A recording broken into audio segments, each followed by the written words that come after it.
여러분 안녕하십니까? 생생매거진 오늘 박은정입니다. 최저임금위원회가 어제 내년도 최저임금 인상과 관련한 1차 전원회의를 열었습니다. 올해 최저임금은 시간당 9,620원으로 노동계는 12,000원의 인상안을 주장하고 있는 반면에 경영계는 최저임금 동결도 어려운 상황이라고 맞서며 최저임금의 업종별 차등 적용 여부도 논의해야 한다고 주장을 했습니다. 업종에 따른 근로자 임금 지급 능력이 다른 만큼 최저임금 수준을 달리 설정해야 한다는 건데요. 하지만 이에 대해서 업종 간 소득 격차를 심화시킬 수 있고 해당 업종 비중이 높은 지역에 저임금이라는 부정적인 이미지가 형성될 수 있다는 우려도 나옵니다. 실제로 국세청의 자료를 보면 상위 1% 근로소득자 100명 가운데 75명이 수도권 소재 직장을 다니는 것으로 나타났는데요. 최저임금 심의위원회의 내년도 최저임금안 법정 제출 시한은 6월 29일입니다. 어떻게 결정이 될지 전원회의의 회의 과정들을 지켜봐야겠습니다. 5월 3일 수요일 생생매거진 오늘입니다. 먼저 안동과 포항 울릉 연결해서 그곳의 소식과 날씨 듣겠습니다. 안동입니다. 현재 경북 북동 산지에는 건조주의보가 내려져 있습니다. 불씨 관리에 유의하셔야겠습니다. 경북 북부 지역은 오늘 구름 많다가 차차 맑아지겠습니다. 미세먼지 농도는 대부분 지역에서 보통 수준을 보이고 있으며 낮 최고 기온은 영주 26도, 안동 25도, 영양 24도 등 어제와 비슷하겠습니다. 안동시 풍천읍의 가칭 도양초등학교와 예천군 호명면 호명중학교 신설을 위한 교육부 심사 결과 최종 승인을 받아 본격적으로 학교 설립이 추진됩니다. 도청 신도시 내 기존 초등학교 두 곳은 1단계 지역 내 학생 수용만으로도 완성 학급을 넘어 운영되고 있어 2단계 지역의 첫 번째 초등학교 신설이 시급한 상황이었습니다. 경북교육청은 이번 교육부의 신설 승인으로 인근 초등학교와 중학교의 과밀 문제를 해소하고 2단계 선도지구 공동주택에 입주하는 학생과 학부모의 원거리 통학에 따른 어려움을 해소하는 데 큰 도움이 될 것으로 기대한다고 밝혔습니다. 특히 호명중학교는 2단계 지역의 첫 번째 중학교 신설로 신도시 교육 여건이 크게 개선될 전망입니다. 한편 이번에 신설 승인을 받은 학교는 이후 행재정적인 절차를 거쳐 해당 교육지원청에서 개교 예정일 등 구체적인 설립 계획을 수립해 추진하게 됩니다. 지금까지 안동이었습니다. 이어서 포항입니다. 경북 동해안 오늘은 하늘에 구름 많습니다. 차차 흐려지면서 내일 늦은 오후부터는 비가 오겠는데요. 이번 비는 토요일까지 길게 이어지겠고 돌풍과 천둥 번개를 동반해서 요란하게 오겠습니다. 오늘 낮 최고 기온은 26도 안팎까지 오르면서 조금 덥게 느껴지겠고요. 그제부터 아직까지 포항에는 건조주의보 발효돼 있습니다. 비가 오기 전까지 화재 발생하지 않도록 각별히 주의하시기 바랍니다. 경주 간포 나정항이 경북도의 어촌유질 300사업에 선정되면서 어촌 문화와 관광 휴양 등을 융복합한 미래형 다기능 어항으로 재탄생했습니다. 그동안 나정항은 인근 어항에 비해 안전기능 편익시설 등이 부족해서 어업활동에 상당한 제약이 있었는데요. 경주시는 해안변에 테트라포드를 추가 설치해서 이안제 구간을 보강했고요. 기존의 선양장을 정비하고 물양장도 추가로 조성했습니다. 이 사업의 핵심인 특화 사업도 있는데요. 어업활동 외에 소득을 창출할 수 있는 기회를 마련하기 위해서 기존 어촌계 회관을 수평 신축해 작은 카페와 특산물 판매장 등으로 활용될 나정 활정화센터도 조성했습니다. 이번 사업의 성공적인 추진으로 지역의 공간적인 가치를 향상시키고 주민들에게는 살고 싶은 마을, 방문객들에게는 다시 찾고 싶은 마을이 됐으면 좋겠습니다. 지금까지 포항이었습니다. 이어서 울릉입니다. 울릉도와 독도는 맑은 하늘 보이고 있습니다.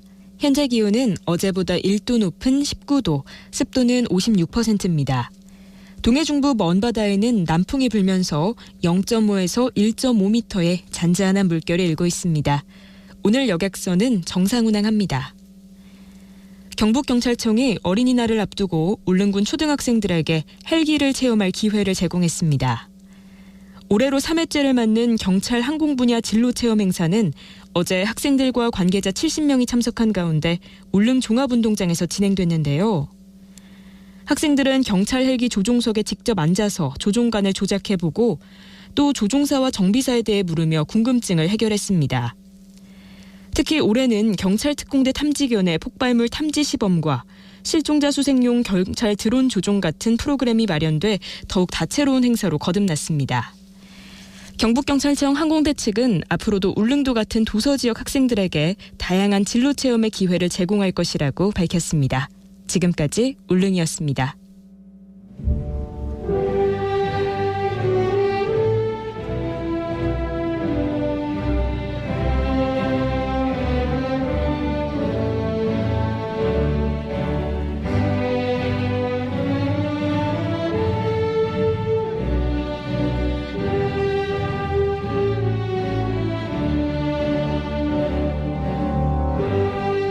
지방 소멸 위기를 극복하고 지방의 발전을 위해 뛰는 지자체장들을 만나는 시간입니다. 지방시대를 열다.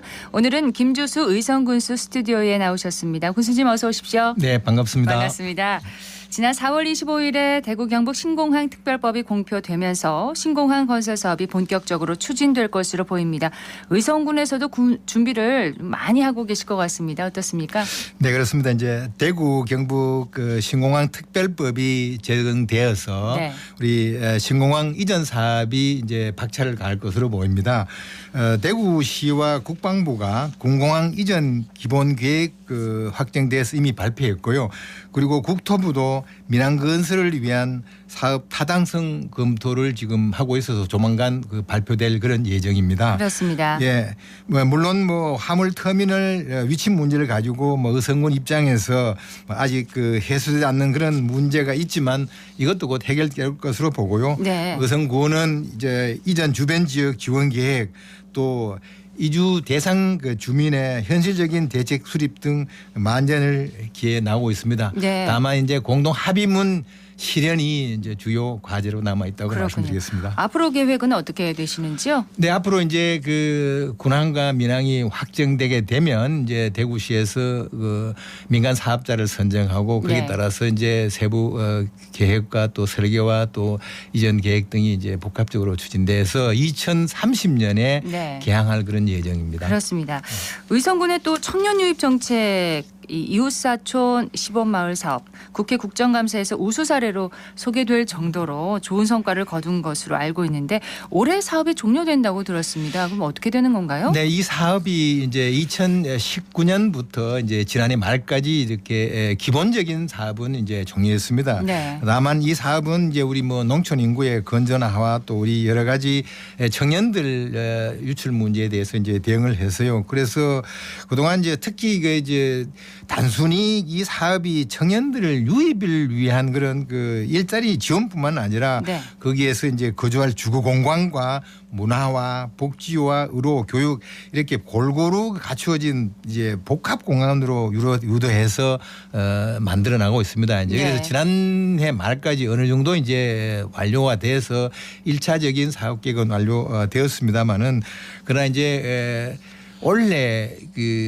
행복 플랫폼이라든가 또 여러 가지 이제 젊은 신혼부부를 위한 주거라든가 이런 네. 분야는 금년 이제 말까지 되고 또 이와 함께 이제 다양한 그런 어린이집이라든가 또는 소아청소년 이런 분야라든가 이런 분야도 계속 만들어지고 있다고 말씀드립니다. 네. 이제 유입 정책이었으면 이제 정주할 수 있도록 정주 여건을 잘 만들도록 또 노력을 네. 해 주시기를 부탁드립니다. 그렇게 하겠습니다. 예, 의성하면 또 마늘이 정말 유명하잖아요. 네네. 예, 저도 의성 마늘 참 좋아하는데 네.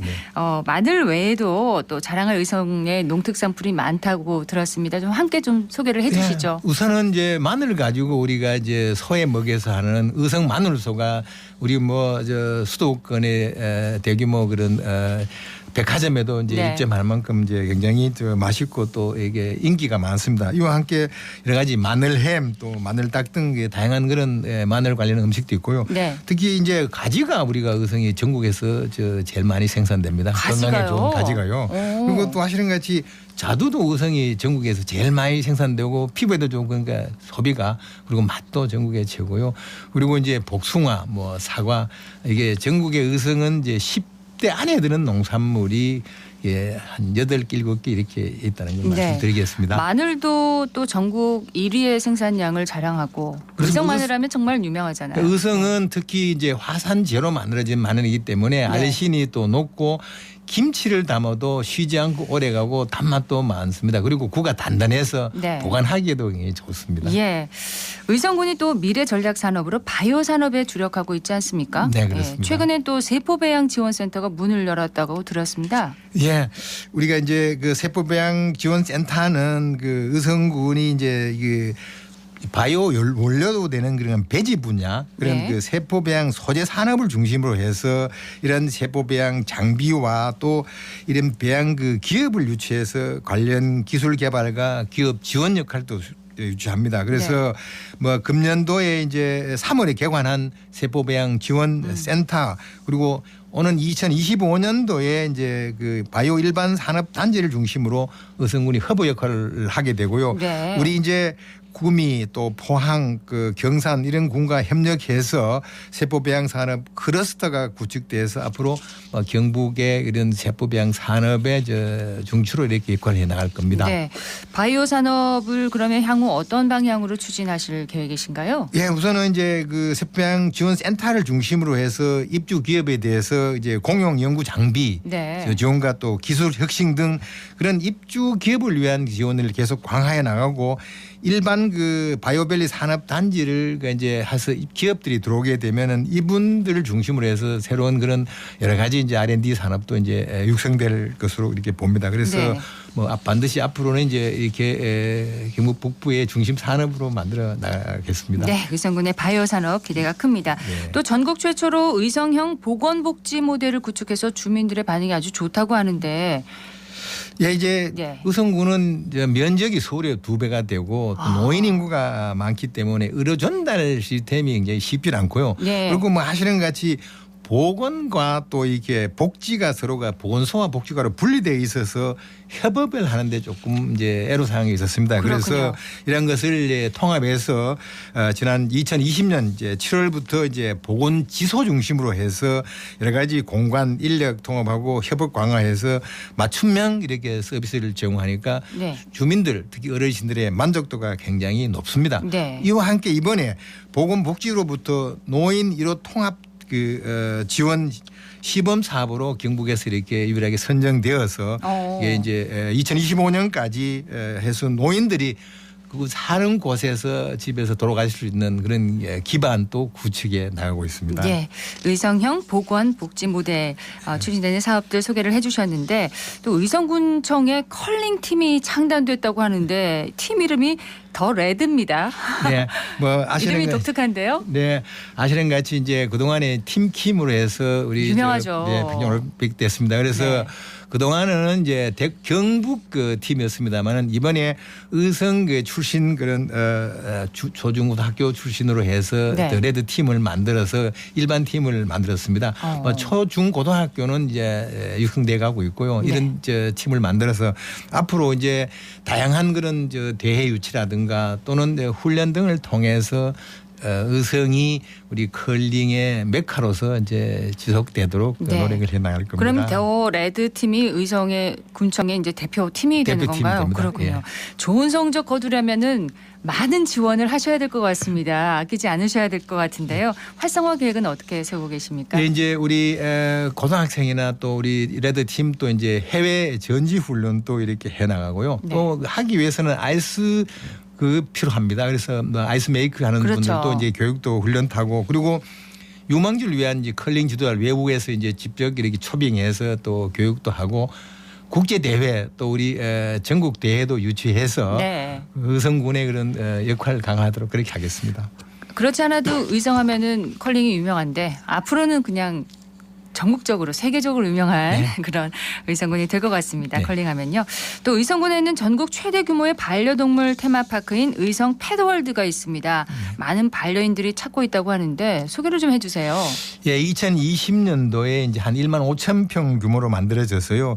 이게 이제 실제적으로 뭐 4인 1,500만 가구 중 하고 있기 때문에 네. 이게 이제 연간 지금 한 2만 명 정도 왔습니다. 오. 다만 코로나로 인해서 그동안에 조금은 이제 침체됐습니다만은 그 금년부터 이제 본격적으로 이렇게 해나가기 때문에 네. 이러한 그 반려동물 다양한 그 시설뿐만 아니라 앞으로는 이제 패태그나 또 펫 푸드 같은 이런 관련 산업도 해 나가도록 그렇게 노력하겠습니다. 네. 많은 반려인들이 의성 펫월드를 찾겠네요. 2020년이면 이제 3년 네. 자리를 잡았을 것 같습니다. 관련해서 또 반려동물 사업도 추진하실 계획이라고요? 예. 네, 이제 이 관련되는 액세서리라든가 펫푸드라든가 또 펫테크라든가 이러한 그 새로운 그 미래 성장 산업 육성하기 위해서 지금 유기농 복합 산업 단지를 중심으로 해서 이러한 그런 복지 이렇게 반려동물 친화 도시도 육성해서 네. 관광과 또 산업과 또 이러한 그 동물 그 복지와 연계해서 네. 해나가도록 하겠습니다.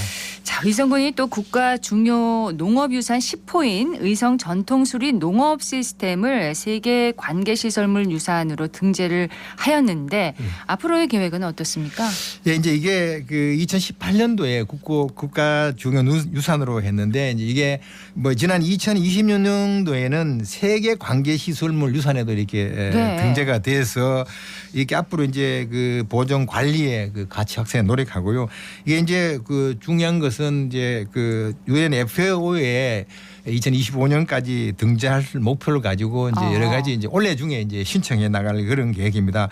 이게 앞으로는 이러한 그 우리 금성산 중심 일대를 지붕 없는 이제 네. 생태 박물관으로 조성해서 전 세계 그 의성군 농업유산의 우수한 가치를 또 알리고 관광 발전에도 네. 기여하도록 해나갈 계획입니다. 많은 분들이 찾으셨으면 좋겠습니다. 네, 그렇습니다. 자, 마지막으로 의성 군민과 또 청취자분들에게 한 말씀 해주시죠.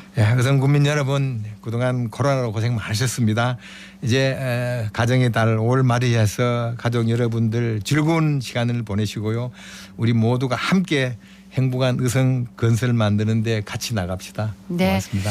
소멸 위기를 극복하고 에어시티로 거듭나고 있는 의성군 응원합니다. 예, 김주수 의성군수였습니다. 고맙습니다. 네, 감사합니다.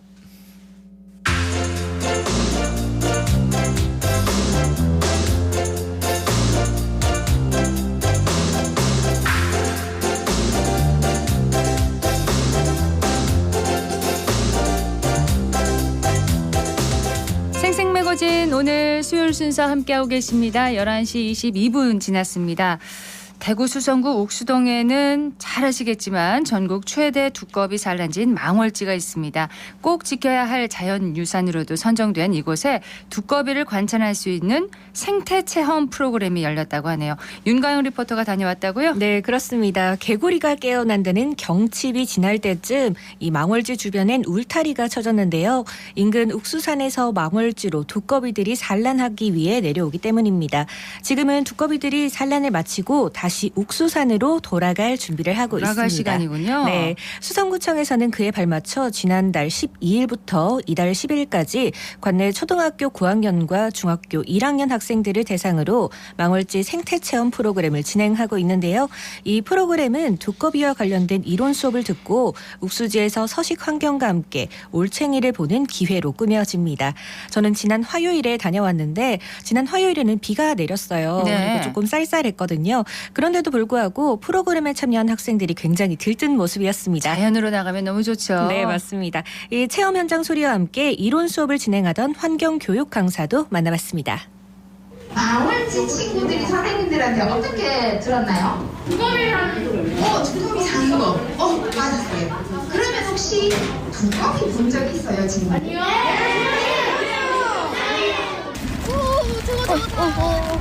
저기 그 까만 게 다 올챙이에요. 보여? 네. 올챙이 불쌍한. 우와, 진짜 많네. 뒷다리가 나오는 중이에요. 여기 잘 보면 한 마리 한 마리씩 보면 뒷다리가 쨍하게 저기 지금 나오고 있어. 맞네? 보여요. 보여요. 뒷다리 보였어. 진짜 조그매. 안녕하세요. 저는 환경교육 강사로 활동하고 있는 윤지영입니다. 오시면서 보셨겠지만 뒤쪽에 산이 있어요. 그리고 바로 앞에 저수지 여기 망월지가 있죠. 산하고 저수지하고 가깝기도 하지만 망월지의 수온이 얘들한테 적합한 환경이라고 그래요. 지금은 이제 올챙이가 무리 지어서 다니고 이렇게 하는 것들을 관찰을 할 수가 있고요. 매일매일 조금 커가는 것을 관찰할 수가 있는데 현장 학습 같은 경우에는 일회성으로 오기 때문에 지금 상태만 볼 수가 있어요. 지금은 새끼 손톱 그 정도로 자랐어요, 머리가. 네, 윤가영 리포터도 올챙이 봤어요? 네, 저도 올챙이 처음 봤거든요. 처음 봤다고요? 네, 실제로 처음 봐서 너무 신기했는데 이 옥수지 주변으로 새까만 올챙이들이 무리지어 있었습니다. 지금은 뒷다리가 나홀랑말랑하는 그 모습을 제가 봤는데 지금은 앞다리도 조금씩은 나오지 않았을까 싶습니다. 네. 이 직접 망월지 생태체험 프로그램을 신청한 선생님과 학생들에게 이 두꺼비에 대한 이야기와 소감을 들어봤습니다. 저는 대구 4월 초등학교 교사 최은주입니다. 학교가 여기 근처고 아이들이 평소에 뭐 두꺼비를 보거나 잘 모르고 있어가지고 아이들이 좀 자기 동네 아니면 어떤 지역사회에 대해서 좀 관심을 가지고 직접 아이들이 이렇게 눈으로 관찰을 하면 좋을 것 같아서 여기 참가하게 되었습니다. 저도 망월지 두꺼비에 대해서 잘 몰랐는데 두꺼비에 대해서 알게 되고 지역에 관심을 더 가질 수 있게 되는 기회가 된 것 같아요. 저는 서울초등학교에 다니는 4학년 김다영이에요. 엄마랑 같이 산책을 하다가 본 적이 있어요. 약간 좀 무섭기도 하고 어쩌면 좀 귀여운 것 같기도 해요. 좋은 의미랑 뜻을 가지고 있다고 어머니한테 말씀드리고 싶어요. 사람들이 지켜주는 용감한 그런 의미를 가지고 있는 것 같아요. 두꺼비를 보호하고 잘 지켜줘야겠다고 생각했어요. 저는 서울초등학교 4학년 이찬서입니다. 여기만 두꺼비가 살고 있으니까 귀한 것 같기도 하고 보호해야 될 것 같다는 생각도 하고 두꺼비를 조심해서 하겠다는 생각도 들었어요. 두꺼비에 대한 소식을 알리고 조심해서 운전하고 또 울타리를 만들어가지고 두꺼비가 차도에 못 가게 막아놓는 것도 좋은 것 같아요. 저는 4학년 5반 서효이에요. 오랜만에 또 올챙이 보니까 신기했어요. 오늘은 뒷다리 한 개 나온 거 봤어요. 뒷다리 막 나온 건 처음 봤었어요. 올챙이는 뭐 이렇게 앞다리 뒷다리 나오는 걸 알았고 두꺼비는 그 망울지에서 있다는 걸 알았어요. 이제 눈으로 잘 바닥을 보면서 살펴가야 될 것 같아요. 네. 이제 조금만 지나면 올챙이들이 두꺼비가 돼서 옥수산으로 올라가게 되잖아요. 네. 조금 전에 학생이 분명하게 얘기를 했습니다. 망월지 주변을 지날 때 로드킬을 하지 않도록 운전할 때 서행으로 하고 또 걸을 때 두꺼비 피해서 조심조심 다녀야 된다고요? 네, 맞습니다. 이 최근 수성구청이 설치한 CCTV에는 도룡뇽과 또 천연 기념물인 수달도 포착이 돼서 생태적, 환경적 가치가 입증되기도 했는데요. 지난해 4월 이 수문 개방으로 인해 올챙이들이 집단 폐사하는 안타까운 사건도 있었잖아요. 그렇죠. 네, 이 두꺼비들이 3년마다 알을 낳으러 오기 때문에 올해에는 개체수가 큰 영향은 없다고 합니다. 계속해서 관계자와 시민들이 관심을 많이 가져야 할 것으로 보이고요. 프로그램에 대한 이야기와 앞으로의 계획에 대해서도 물어봤습니다. 담당자의 목소리입니다.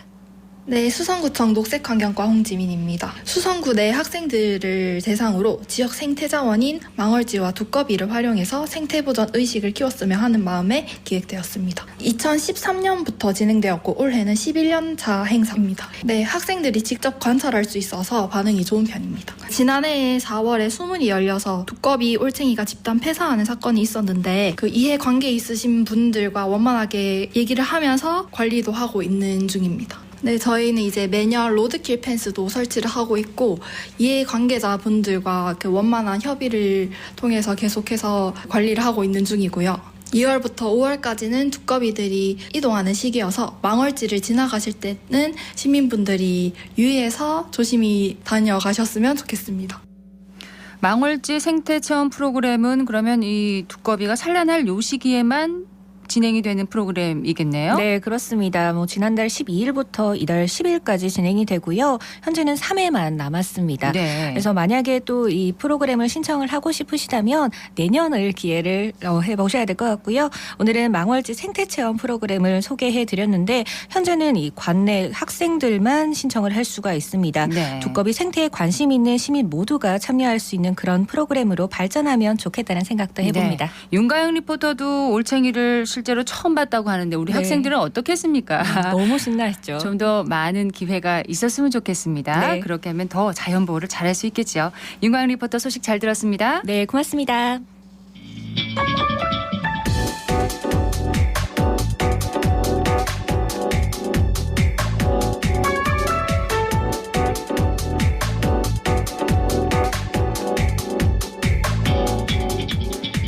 묻고 듣고 생각과 마음을 나누는 방송.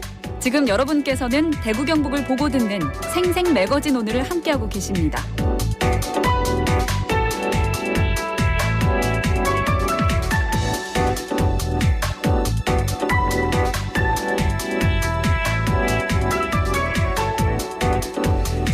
매거진 오늘 함께하고 계신 지금 시각 11시 30분 지났습니다. 기자의 눈으로 지역의 현안과 이슈를 들여다봅니다. 경북일보의 전재용 기자와 함께합니다. 어서 오세요. 안녕하십니까. 자, 오늘 전 기자의 주제는 뭔가요? 네, 대구 대표 명소 중 하나인 수성못의 관할권 다툼 소식을 준비했는데요. 법적으로 이제 수성못을 소유 중인 한국농어촌공사가 무단으로 수성못 일대를 사용한 대구시와 수성구를 상대로 배상을 요구하는 소를 제기해서 한 5년 동안 법정 공방을 벌였었는데 5년 됐군요. 네네. 최근 이제 항소심 판결 이후에 대구시가 상고를 이제 포기하기로 하면서 법정 다툼은 일단락될 것으로 보입니다. 네. 다만 이제 수성못 소유권 이슈가 정치권으로 번진 상태여서 관련된 갈등이 이어질 가능성이 있어서 일련의 과정을 한번 정리해서 전달해드리려고 합니다. 네, 수성못 관할권 다툼 이제 정리부터 좀 해주세요. 네, 먼저 수성못에 대해 설명을 드리면 면적 21만 8천 제곱미터, 둘레 약 2km 정도 되는 규모인데요. 일제 강점기 1920년대에 농업용수 공급용으로 조성된 인공연못입니다. 네. 네, 해방 후에 국가로 소유권이 넘어갔다가 2000년에 한국농어촌공사가 소유권을 승계했는데 문제의 발단이 이제 농업용수 공급이라는 수성못의 기능이 사라지면서 발생했습니다. 과거에 논밭이 대부분이었던 수성못 주변에 이제 급격한 도시화가 진행됐잖아요. 그렇죠. 네, 1980년대 이제 유원지로 바뀌고 일대의 아파트와 상권이 이제 들어서면서 수성못이 농업용수 공급 목적이 아닌 관광 자원으로 활용됐었는데 2018년 농어촌공사가 대구시 관할 기초단체인 이제 수성구를 상대로 부당이득 반환 소송을 제기합니다. 네. 네, 공사는 대구시와 수성구가 무단으로 도로나 산책로를 점유 또는 사용하면서 임대료를 내지 않아 손해를 입었다고 주장을 했고요. 반대로 대구시와 수성구는 공사 쪽이 지금까지 도로나 이런 기반 시설에 개발하는 걸 알고도 이의를 제기하지 않았다. 배타적 사용 수익권을 사실상 포기한 거 아니냐 예. 이렇게 맞섰습니다. 1심 소송 결과는 어떻게 나왔었나요? 네, 농어촌공사가 먼저 주장한 내용을 보면 대구시가 유원지 16필지, 도로 25필지, 수성구청이 도로 8필지를 무단으로 사용하고 있어서 2013년부터 7년 동안 49필지에 대한 부당이득금 25억 900여만 원을 내야 한다고 주장을 했었고요. 네. 또 대구시가 수성못 일대 부지를 매입할 때까지 무단으로 이용한 토지 사용료를 계속 내야 한다고 했는데 법원은 우선 농어촌공사에 손을 들어줬습니다. 2021년 9월에 먼저 1심 판결이 나왔었는데 당시 법원은 대구시와 수성구가 공사 쪽에 각각 11억 300만 원 정도 그리고 1억 2,200만 원 정도를 돌려줘야 한다고 일부 승소 판결했습니다. 자, 이에 대해서 이제 대구시와 수성구가 항소를 했습니다. 네, 받아들이지 않았던 거죠. 예. 그래서 주변 땅 사용료를 내라는 법원 판결을 받아들일 수가 없다. 항소심에서 이제 대구시가 1심에서 계속 주장해왔던 거와 마찬가지로 공사가 부당이득을 구하는 토지들은 1973년 이전부터 도로로 사용됐다. 네. 또 그리고 배타적 사용 수익권을 포기한 것으로 봐야 한다고 또 다시 주장을 했고요.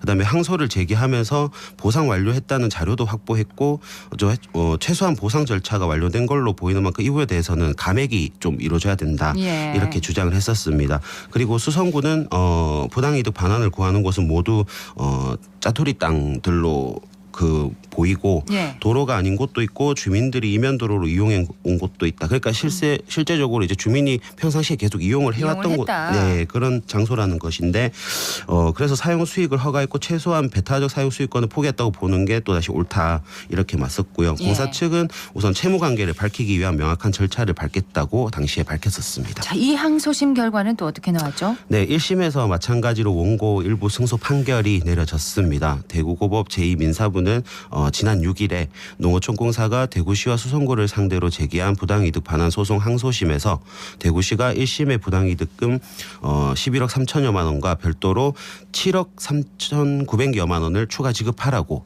판결을 했습니다. 추가 지급하라고 판결했어요. 네, 1심 판결에서 더해서 또 7억여만 원을 더 내라고 이제 판결을 한 건데 이게 1심과 2심에서 판결의 핵심은 대구시가 수성못 인근 도로 시설 매입을 요구하는 농어촌 공사의 공문이 이제 대구시로 발송된 그 증거가 있고 예산 확보 노력을 했다고 답한 점 등을 고려하면 원고가 사용 수익권을 포기했다고 보기는 좀 어렵다. 이게 좀 핵심이었던 것 같습니다. 저 결국 이제 부당이득 반환 소송에서 농어촌공사가 승소한 셈이잖아요. 네. 네. 지자체는 어떻게 대응했습니까? 우선 법정 공방은 더 이상 이제 없을 것으로 보이고요. 대구시가 항소심에 불복해서 제기하는 상고를 포기하는 쪽으로 가닥을 잡았다고 해요. 상고는 하지 않는군요. 네, 그래서 이제 1, 2심 판결을 봤을 때 추가 대응에 나서도 이제 별다른 실익이 없을 거다. 뭐 이런 판단이 작용한 것 같습니다. 다만 이제 법정 공방과 갈등을 계기로 해서 수성구가 세금을 이제 계속 부과할 예정이어서 승소한 농어촌공사가 마냥 웃을 수는 없는 그런 상황이 됐습니다. 농어촌공사가 마냥 웃을 수 없다면 이 부과되는 세금 규모가 상당하다는 뜻이잖아요. 네, 우선 살펴보면 수성구가 수성목 부지 소유주인 농어촌공사를 상대로 2018년부터 5년 동안 책정된 재산세와 지방교육세 등을 이제 부과했거든요. 그래서 공사에서 올해 1월에 납부한 금액만 8억 6,900만 원입니다. 이달에는 종합부동산세, 국세 를 한 53억 6,700만 원 정도 납부를 해야 한다고 하는데 예. 사실상 사용 수익료를 이제 얻은 것과 별개로 이제 엄청난 돈을 내게 된 거죠. 그렇죠. 네, 그리고 올해 지방세 3억 5천만 원과 이제 국세 23억 원 등 이제 26억 5천여만 원도 해마다 내야 할 처지여서 막대한 손해를 좀 보게 됐다고 볼 수가 있겠습니다. 네. 네, 농어촌공사가 화해 조정을 통해서 지자체의 수성모 사용권을 인정했다면 내지 않아도 됐을 금액입니다. 그 앞으로 이제 농어촌공사는 이 세금을 내야 되는 거고요. 네, 맞습니다.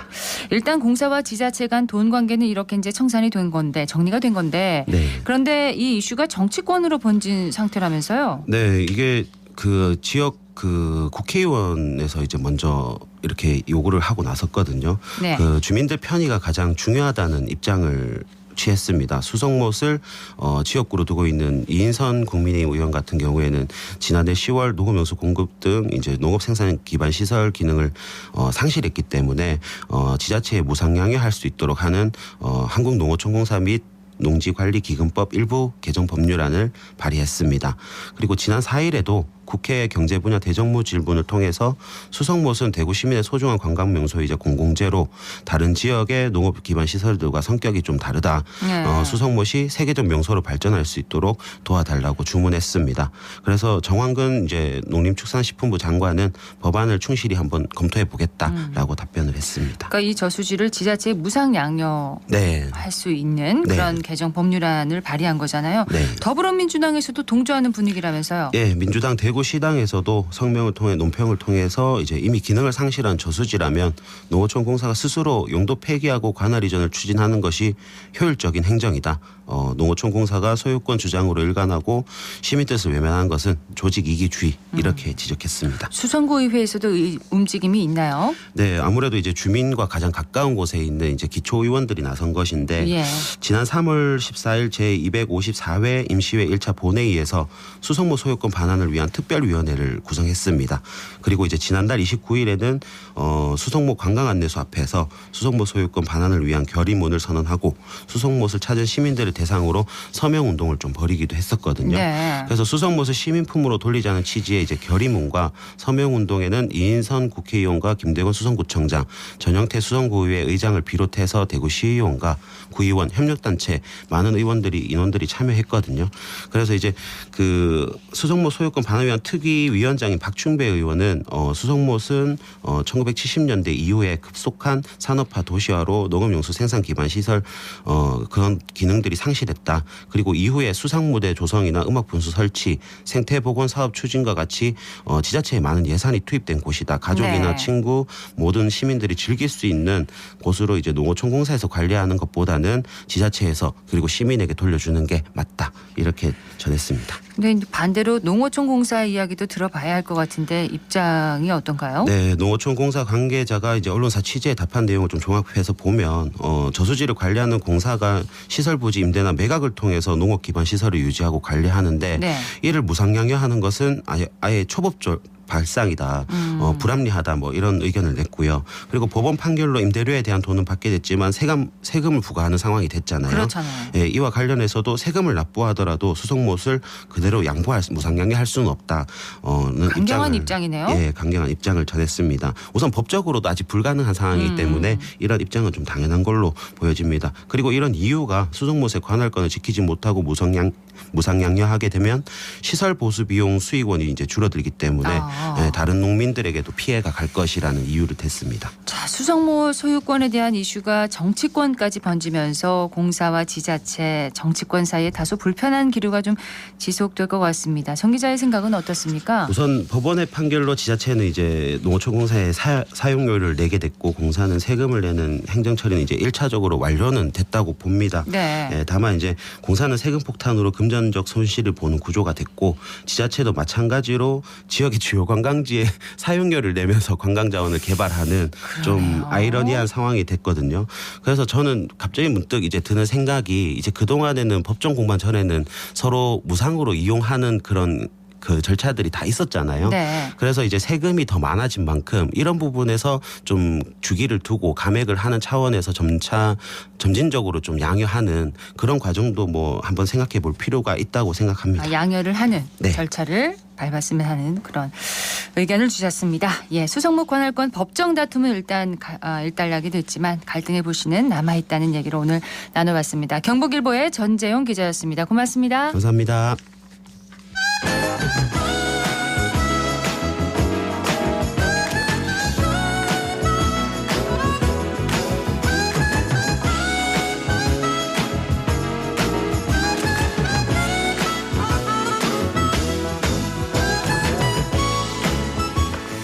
네, 생생매거진 오늘 함께하고 계십니다. 사회적 가치와 공익을 실현하고 환경을 지키면서 마을 주민의 삶의 질을 높여서 더 나은 함께 사는 세상을 그려보는 시간입니다. 함사세요. 오늘은 대구 지속가능발전협의회 오용석 사무처장과 함께합니다. 어서 오십시오. 네, 안녕하세요. 예, 오늘 어떤 얘기 해볼까요? 네, 오늘은 대구야 걷자 챌린지에 대해서 이야기를 나눠보려고 하는데요.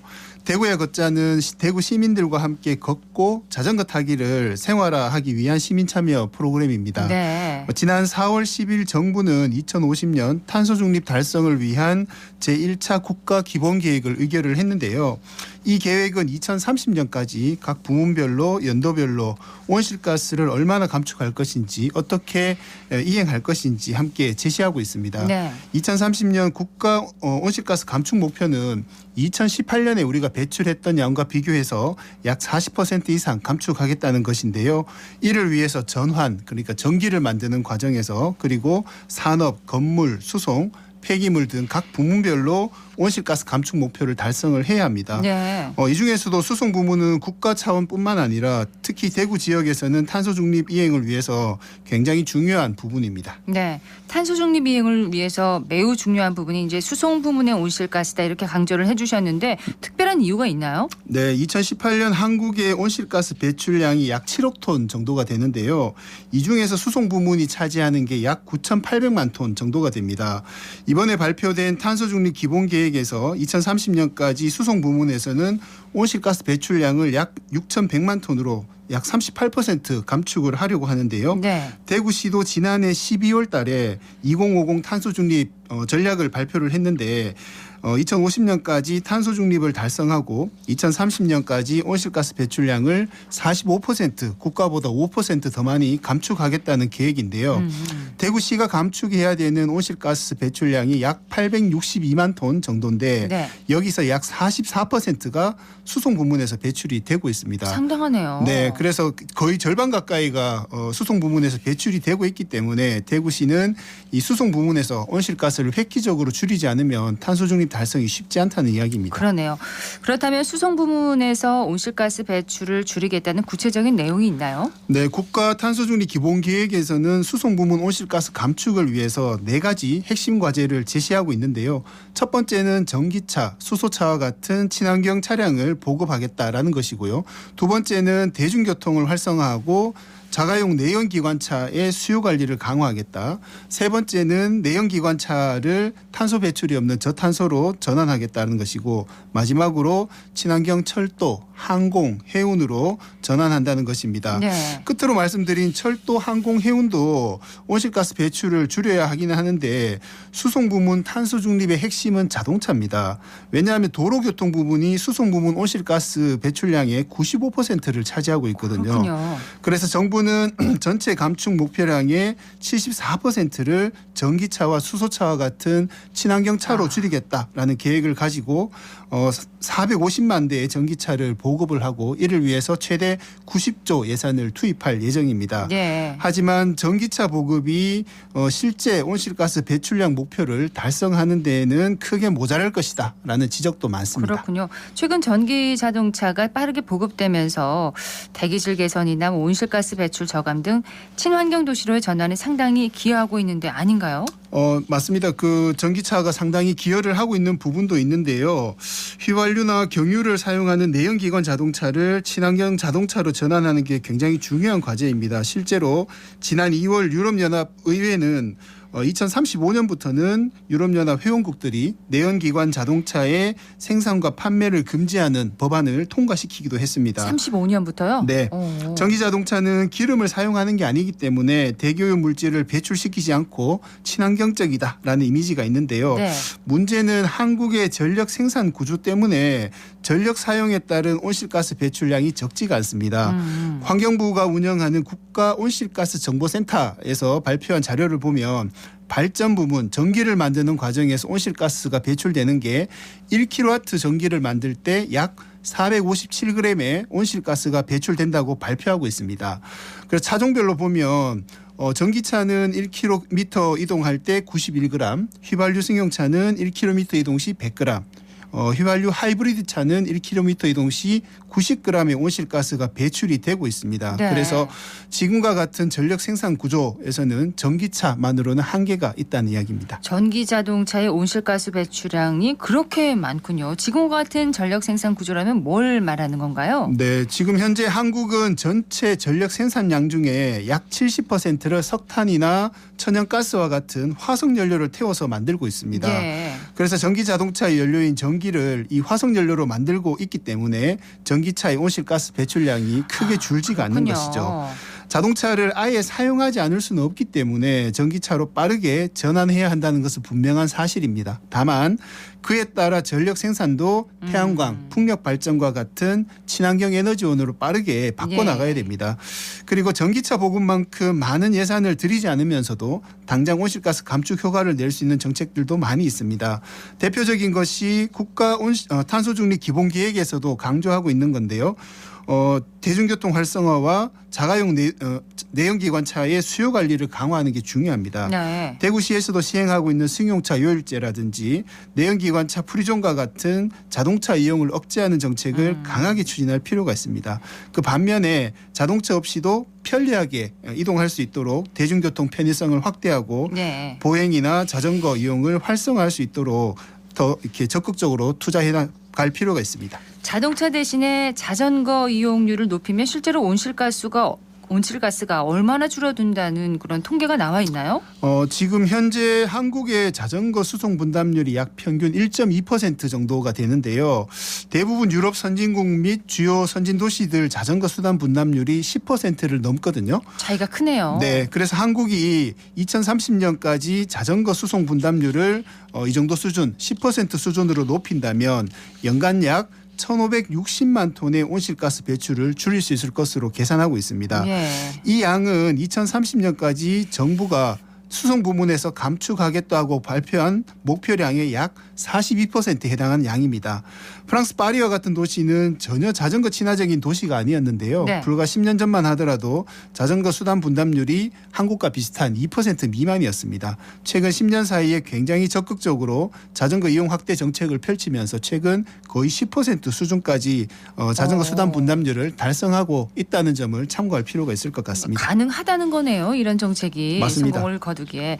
자전거 이용을 활성화하는 것이 온실가스 감축에 상당한 효과가 있다는 걸 알 수가 있습니다. 그리고 10년 만에 자전거 수송 분담률을 획기적으로 증가시킨 사례도 있는데 주로 어떤 정책이 주요했던 걸까요? 네, 주변에서도 자전거 이용을 꺼리는 가장 큰 이유가 너무 위험하다라는 겁니다. 그래서 안전하게 이용할 수 있는 자전거 도로, 인프라를 확보하는 것이 가장 핵심인데요. 프랑스 파리의 경우를 보면 차도와 노면 주차장을 줄여서 자전거 전용 도로를 획기적으로 확대를 했습니다. 대구도 자전거 도로는 굉장히 많은 편인데요. 있죠. 전체 도로 연장이 1,000km가 넘습니다. 그런데 문제는 문제는 이 중에 80% 이상이 보행자 자전거 겸용 도로입니다. 그래서 실효성이 굉장히 떨어지기 때문에 이런 부분들을 빠르게 개선을 해서 자동차의 도로 폭을 줄이거나 차선 수를 줄여서 실질적으로 안전하게 활용할 수 있는 자전거 도로를 빠르게 확보하는 게 굉장히 중요할 것 같습니다. 그렇게 되면 이제 차도를 또 줄이게 되면 자동차 운전자들의 불편과 반발이 또 심하지 않을까요? 네, 당연히 운전자들은 불편해지고 반발이 크게 될 것인데요. 앞서 말씀드린 프랑스 파리에서도 운전자들의 강력한 반대도 있었고 파리 시장을 고소해서 재판까지 진행이 되기도 했습니다. 물론 법정에서 시장에 손을 들어줘서 기존 정책이 계속 추진되고 있기는 한데요.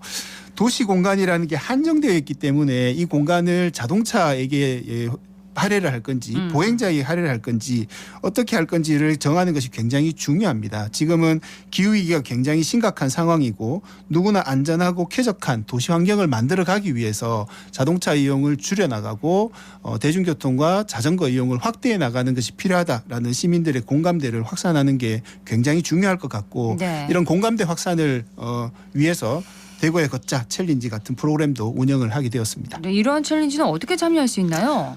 자전거 타시는 분들은 에코바이크, 걷기를 참여하시는 분들은 대골레라는 휴대전화 앱을 이용을 해서 참여를 하실 수 있는데요. 앱을 다운을 받으시면 걸을 때는 자동으로 참여가 되고요. 자전거는 이용 시에 앱을 켜시고 도착 지점에 도착을 하시면 종료를 누르시면 이동 거리를 환산해서 얼마나 온실가스를 감축했는지 자동으로 계산해서 그 성과에 따라서 저희가 선물도 드리고 있습니다. 이동 거리에 따라서 이제 온실가스를 얼마나 감축했는지도 나오는군요. 눈에 보이니까 맞습니다. 더 실천하게 될 것 같습니다. 네. 그러면 이렇게 챌린지에 참여하면 혜택도 있나요? 네, 걷기와 자전거 각각 정해진 미션을 달성을 하며 저희가 추첨을 통해서 선물을 드리고 있는데요.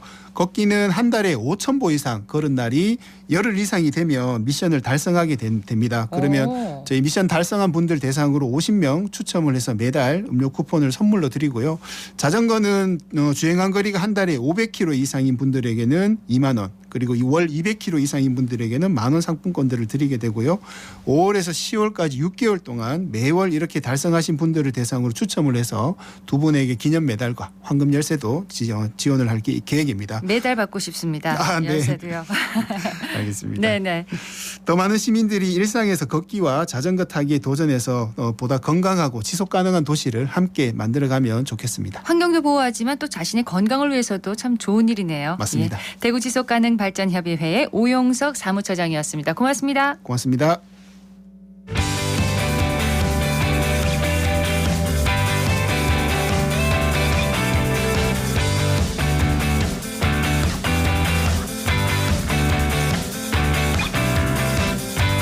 클릭 정보 클릭.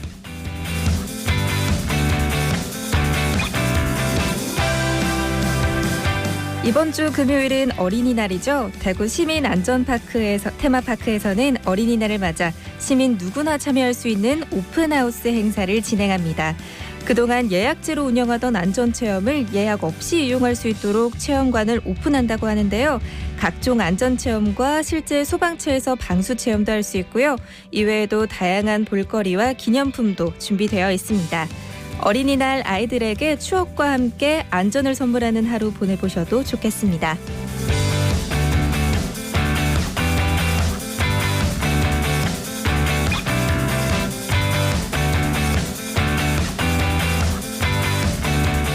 대구 양령시 한방문화축제가 오는 금요일부터 일요일까지 대구 약전 골목에서 펼쳐집니다. 이번 축제에서는 양령시의 한방문화를 체험할 수 있는 프로그램이 진행되는데요. 7가지 테마관을 중심으로 건강상담과 조격체험, 버스킹 공연, 여러 한방 콘텐츠까지 다양하게 운영될 예정입니다.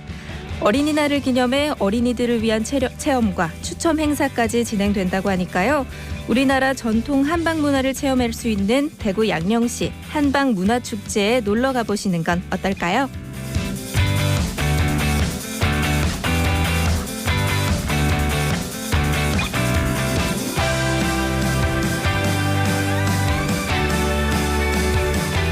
대구 행복진흥원에서는 대중교통을 이용하면 추첨을 통해 교통비를 지급하는 이벤트를 진행합니다. 이벤트는 오는 9월 30일까지 5개월 동안 운영됩니다. 교통카드로 월 5회 이상 대중교통을 이용한 대구 시민이라면 신청할 수 있고요. 매월 550명씩 5만 원 상당의 교통카드를 지원한다고 합니다. 이벤트와 관련한 자세한 내용은 대구광역시 행복지능사회서비스원 누리집 또는 행복진흥원 교통복지사업단으로 문의하시면 됩니다.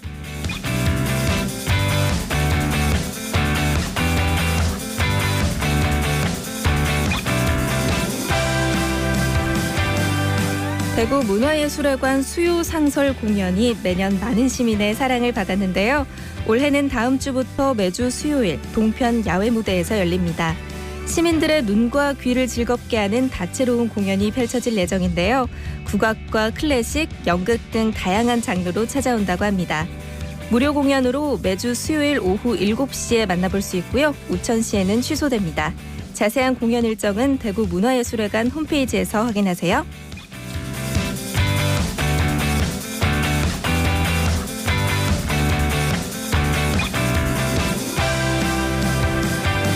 피부 건강에는 자외선 노출이 치명적입니다. 녹차를 즐겨 마시면 점점 더 뜨거워지는 태양 자외선에서 피부를 보호하는 데 도움을 받을 수 있다는데요. 녹차에는 자외선 노출에 의한 피부 손상을 막아주는 녹차 폴리페놀 성분이 있다고 합니다. 녹차 추출물을 마시거나 바르면 염증과 산화작용이 줄어들고 피부를 보호하는데요. 햇빛이 점차 뜨거워지는 요즘 녹차를 즐겨 마시고 자외선 차단제를 꼼꼼히 바르고 외출하시면 좋겠습니다. 지금까지 클릭 정보 클립 서하나였습니다.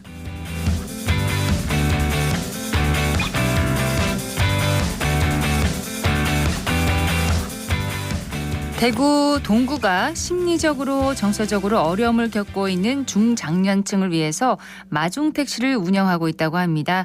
마중택시는 마음을 나르는 중년택시의 줄임말인데요. 운행을 하다 심리적으로 도움이 필요한 중장년 승객을 발견하면 인근의 정신건강복지센터로 안내하는 역할을 하는데요. 마음은 힘들지만 심리지원시설 방문이 멀게 느껴졌던 분들에게 이 마중택시가 마음의 위로와 안정을 찾아주는 마중물 역할을 하기를 기대해 봅니다. 생생매거진 오늘 준비한 순서 여기까지입니다. 지금까지 박은정이었습니다. 여러분 고맙습니다.